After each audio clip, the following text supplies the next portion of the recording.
Olá, irmãos, graça e paz seja convosco. É motivo de alegria estarmos aqui hoje, no domingo, no dia 6 de novembro, para estudarmos sobre o assunto tumba selada.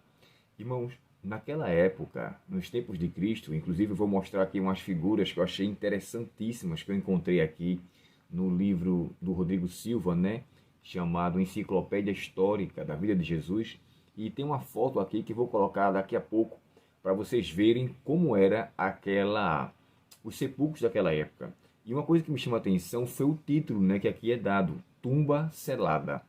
Como é que era o selo daquela época? Eu confesso, irmãos, que eu me demorei muito para, então, pegar um esclarecimento sobre isso. Por mais que eu procurasse comentários bíblicos e livros que falassem sobre cultura de sepultamento, como é que era o sepultamento daquela época, o que me chamou a atenção foi saber sobre o selo do qual Pilatos pediu para que fosse colocado. É curioso, irmão, salientar que dos 4 evangelhos, só Mateus é o que se importa em falar sobre a questão desse selamento e dos soldados que foram ali colocados. Nenhum dos 3 evangelhos eles entram em detalhes como Mateus entra.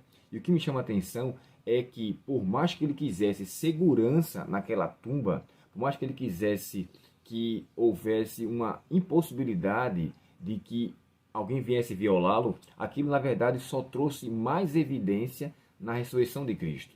E é interessante, irmãos, que embora alguns estudiosos e comentaristas chegam a descrever que Pilatos colocou ali uma guarda de 4 soldados, onde pudesse ser ali revezado em um dia após outro, Ellen White fala que foi colocado ali 100 soldados. Isso eu falo no livro chamado O Desejado de Todas as Nações. Eu até aconselharia a você, por favor, se demore nessa semana a ler esse livro e 2 capítulos. O primeiro é O Sepulcro de José e o outro é Ele Ressuscitou, capítulo 80 e o capítulo 81. Por quê?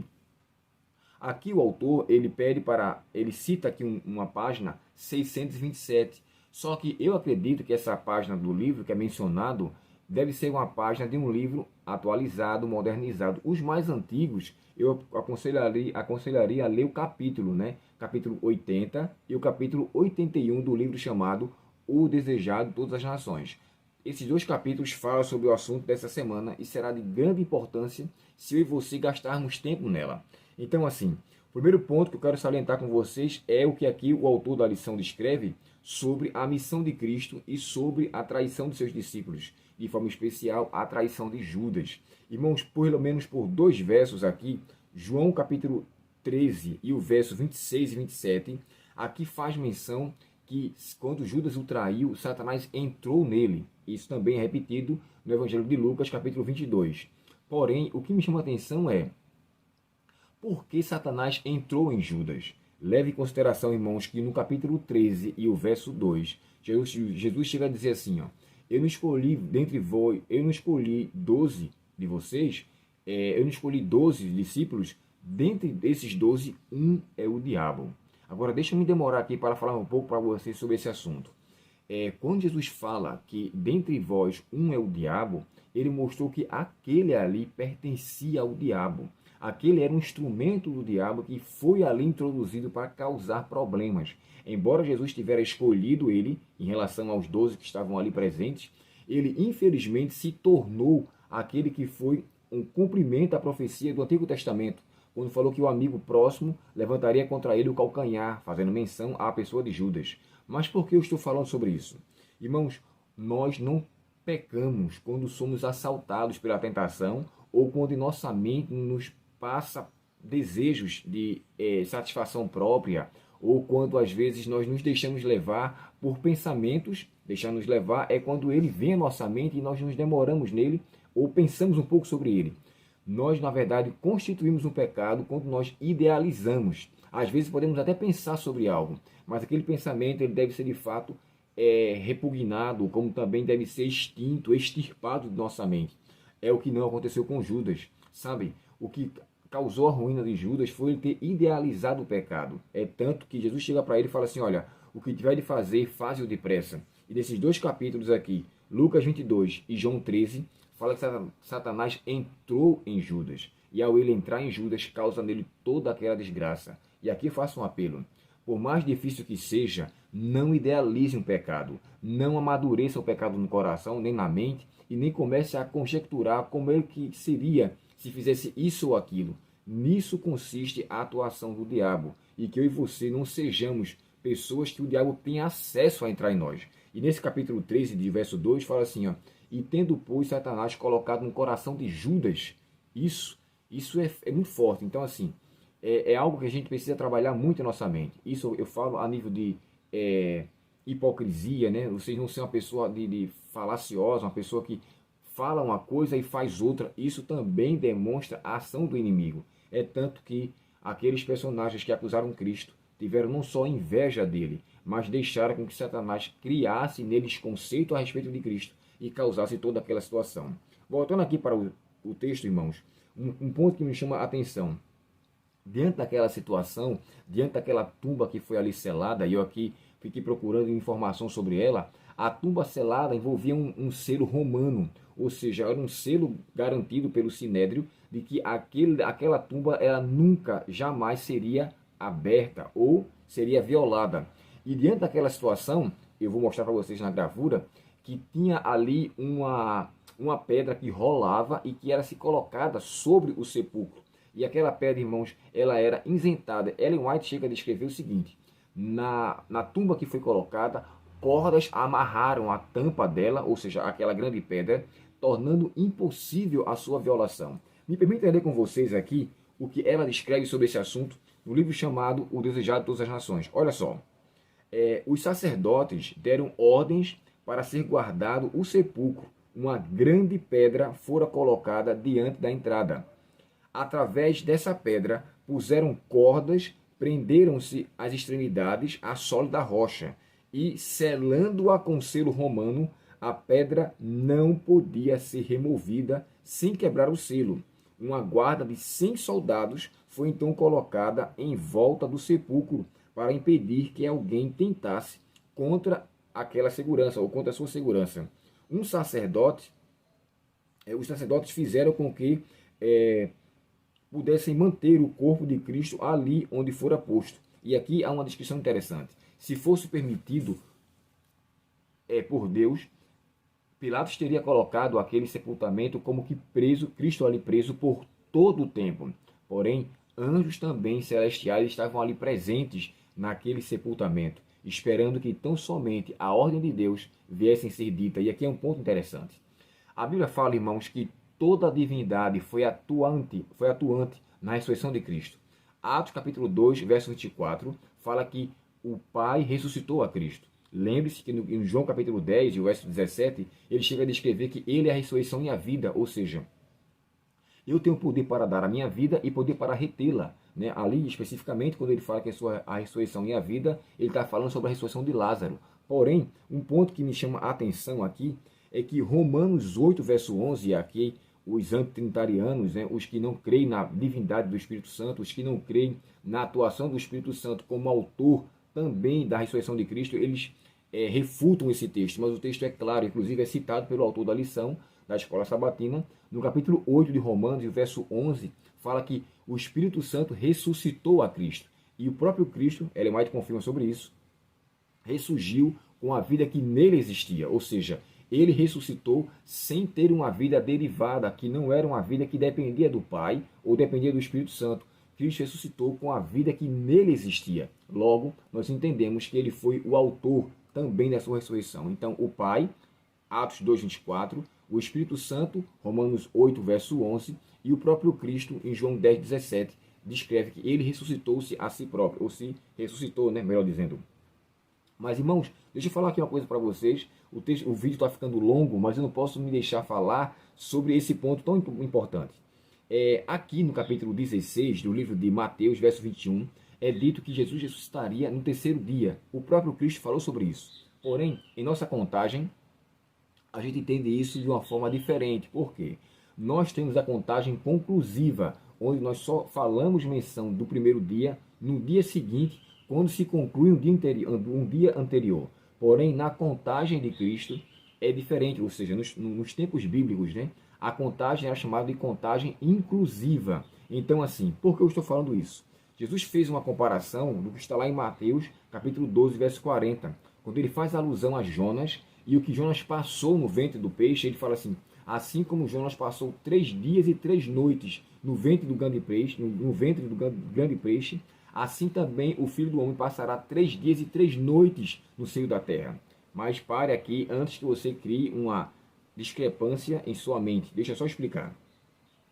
O termo que é usado 3 dias e 3 noites não deve ser entendido como noites literais ou como dias e noites literais. Até porque, quando Cristo ressurgiu, ele ressurgiu na manhã do terceiro dia. Porém, voltando a falar para vocês, que a contagem que era ali contada naquela época era contagem inclusiva. Exemplo, Jesus morreu em que dia? Na sexta-feira, no sexto dia. Então, esse é o primeiro dia. No sábado, ele estava lá descansando, o segundo dia. E no terceiro dia, domingo, ele ressuscitou. Vocês lembram, irmãos, que no Evangelho de Lucas, eu até separei aqui um texto, Lucas capítulo 24 e o verso 21, confira depois na sua Bíblia.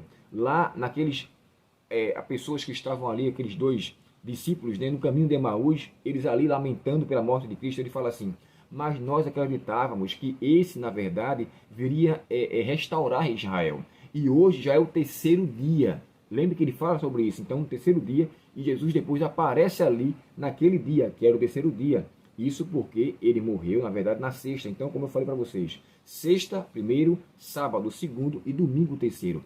Há alguns que até no livro do doutor, né, já falecido, Pedro Apolinário, num livro chamado Textos Difíceis da Bíblia, explicando o texto difícil da Bíblia, ele chega a descrever que pessoas salientavam que Jesus tivera morrido na quarta-feira, para que desse na contagem certo a ressurreição no domingo. Mas a contagem ali não é feita dessa forma. Um outro ponto que eu queria esclarecer para vocês nessa lição é sobre o jejum de Esther. Vocês lembram, irmãos, que no livro de Esther, ela pede ali que ela jejuem 3 dias. Lembram disso? E é só no terceiro dia, isso está no capítulo 4 e o verso 16 do livro de Esther, depois você pode conferir na sua Bíblia, Esther capítulo 4 e o verso 16, e em seguida Esther 5, verso 1. Nesses 2 capítulos, você vai encontrar o que ela faz menção, e eu gostaria de confirmar isso com vocês. Deixa eu ler aqui esse texto na minha Bíblia. Esther capítulo 4 e o verso 16. Ali ela faz uma petição para com que ocorra, na verdade, o jejum.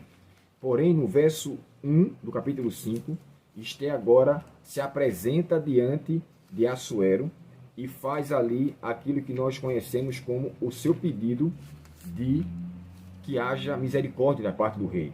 Olha só o que é que diz aqui, ó. Esther 4,16. Vão e reúnam-se todos os judeus em Suzã e jejuem por mim. Não comam nem bebam durante 3 dias e 3 noites.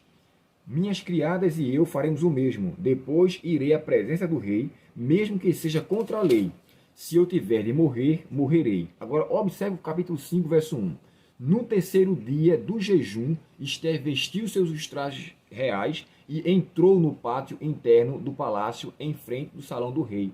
O rei, então, estava sentado no trono, voltado para a entrada, quando viu a rainha Esther ali no pátio interno. Então, assim, não passou a noite interior, ou a noite total. Esse texto eu estou só validando para vocês que a expressão quando eu dita 3 dias e 3 noites não deve ser visto como noites literais, porque na contagem, até se começasse, um exemplo, se há um sepultamento naquele dia e aquele sepultamento for naquela tarde, aquilo é contado como um dia geral ou um dia completo. Então, para que eu e você entenda, os 3 dias e 3 noites que Jesus salientou ali são 3 dias e 3 dias literais, não de 24 horas, que nós poderíamos pensar assim, então foi 72 horas. Não. O primeiro dia é contado como dia inclusivo, logo o terceiro dia é o domingo. Então, eu citei para vocês aqui pelo menos 2 exemplos, né? Aquele de Lucas, onde os discípulos de Emaús ali passa conversando e fala sobre que hoje é o terceiro dia e Jesus aparece ali sobre eles. Citei para vocês o caso de Esther e também até na circuncisão.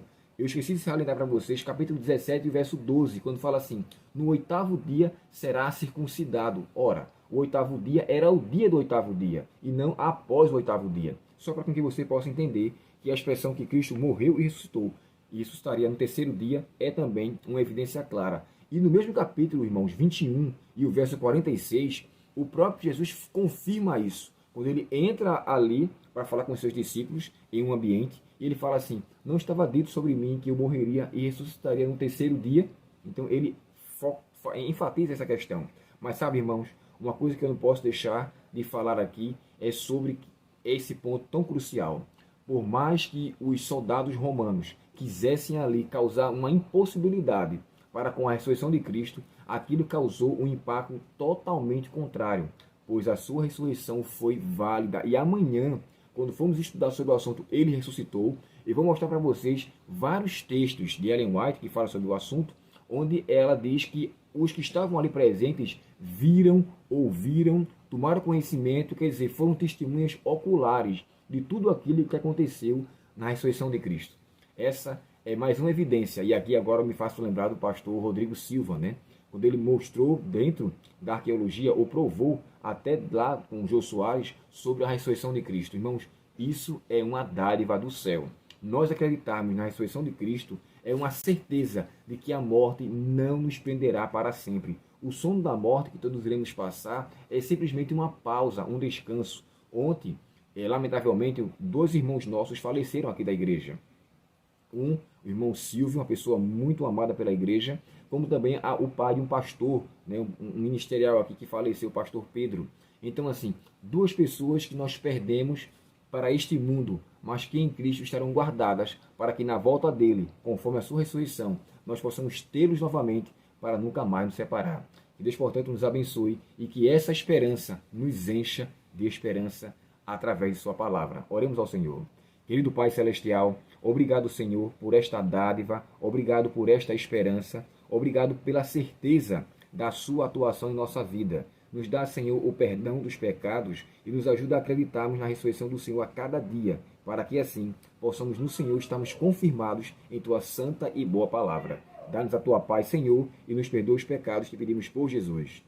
Deus muito te abençoe. Por favor, irmãos, compartilhe esse vídeo, curta, se inscreva. Se achou algo interessante no vídeo, se inscreva aqui nos comentários, escreva nos comentários. Se quiser fazer alguma pergunta sobre algo, fique à vontade também.